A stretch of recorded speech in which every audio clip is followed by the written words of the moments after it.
여러분은 사람을 볼 때 무엇을 먼저 보시나요? 어떻게 보면 그 사람의 외면을 먼저 보는 것은 당연한 일입니다. 그 사람을 겪어보지 않고 내면이 어떤 사람이라고는 말할 수 없기 때문입니다. 그렇다면 왜 하나님은 외모를 보지 말라고 하셨을까요? 하나님은 중심을 보시기 때문입니다. 내가 외모를 중요하게 여기면 그 사람의 외모에 관심을 가질 것이고, 내가 중심을 중요하게 여기면 그 사람의 중심이 어떠한지에 더 관심을 가질 것입니다. 여러분은 외모와 중심, 어떤 것에 더 마음을 두고 있습니까?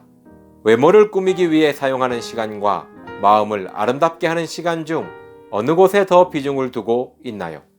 크리스천 마인드 파워 15일차 함께하고 계십니다.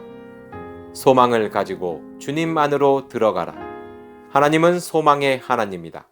하나님과 만난다는 것은 소망과 만나는 것이다. 크리스천들이 오해하는 것은 세상에 소망을 두면 안 된다고 생각하는 것이다. 아니다. 세상에서 소망이 없으면 하나님도 없는 자이다. 그리스도 안에서 소망이 있어야 한다.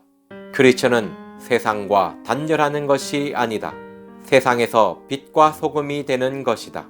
세상에서 이루고 싶은 소망을 가지고 주님께 빠지는 것이다. 원하는 상태와 사랑에 빠지는 것이 아니다. 주님과 사랑에 빠지는 것이다.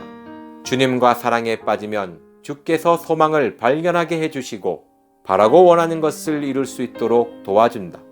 소망을 가지고 주님만으로 들어가라. 주 안에서 주님과 함께 소망을 이루는 것을 믿으라. 소망이 이루어질 줄을 믿고 확신하면 나에게 나타난다. 외치자. 나는 세상의 빛과 소금이다.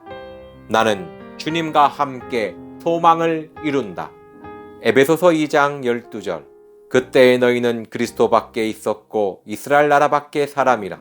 약속의 언약들에 대하여 외인이요 세상에서 소망이 없고 하나님도 없는 자이더니. 하나님께서는 세상에서 소망을 가지라고 말씀합니다. 세상에 소망을 두고 그 소망을 이루기 위해서 세상에 빠져 살라는 뜻이 아닙니다. 우리의 삶의 자세를 말하고 있습니다. 마음에 원하는 것이 있는 사람과 없는 사람은 삶의 자세가 완전히 다릅니다. 멀리 볼 것도 없이 나 자신의 삶을 봐도 알 수 있습니다. 원하는 것이 있을 때의 삶은 더디 가도 앞으로 나아가려고 노력합니다. 원하는 것이 없을 때에는 그 자리에 머물러 있거나 뒤로 물러납니다. 하나님을 향해서도 마찬가지입니다. 원하는 것이 있으면 어떻게 하든 하나님의 도움을 받으려고 하나님께 가까이 갑니다.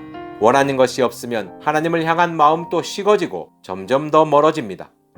그러므로 소망이란 하나님을 향한 마음을 지키게 하고 하나님께 더 가까이 가도록 만들어 줍니다. 하나님과 함께 하도록 만들어 주는 것이 소망입니다. 성경에는 요셉이라는 사람이 나옵니다. 창세기 39장 4절 말씀입니다. 요셉이 그의 주인에게 은혜를 입어 섬김에 그가 요셉을 가정 총무로 삼고 자기의 소유를 다 그의 손에 위탁하니 요셉은 형들의 손에 의해서 종으로 팔리게 되었고 애굽 사람 보디발의 집에서 종으로 살게 되었습니다. 요셉은 이 고통스러운 상황 속에서도 소망을 잃지 않았습니다. 더 나은 삶을 희망하였습니다. 더 나은 삶에 대한 희망이 없었다면 자포자기한 심정으로 삶을 막 살았을 것입니다. 그리고 하나님을 향한 원망과 불평으로 하나님과의 관계 또한 끊어졌을 것입니다. 소망을 지킨 요셉은 자신의 삶의 자리에서 최선을 다하였고 하나님과 함께하기 위해 노력하였습니다. 요셉은 하나님이 함께 하시면 반드시 이루어진다는 확신을 가지고 있었습니다. 그러므로 요셉의 환경은 계속 바뀌었지만 요셉은 소망을 잃어버리지 않았습니다.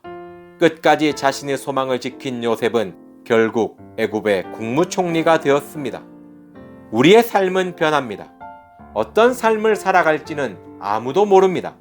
그렇기 때문에 우리는 하나님이 함께 하시면 반드시 이루어진다는 확신을 가져야 합니다. 된다. 나는 된다. 반드시 나는 된다. 주님과 함께하면 반드시 나는 된다. 이 마음이 우리에게 소망을 가지게 하고 소망을 포기하지 않게 하고 소망을 이루게 합니다. 감사합니다.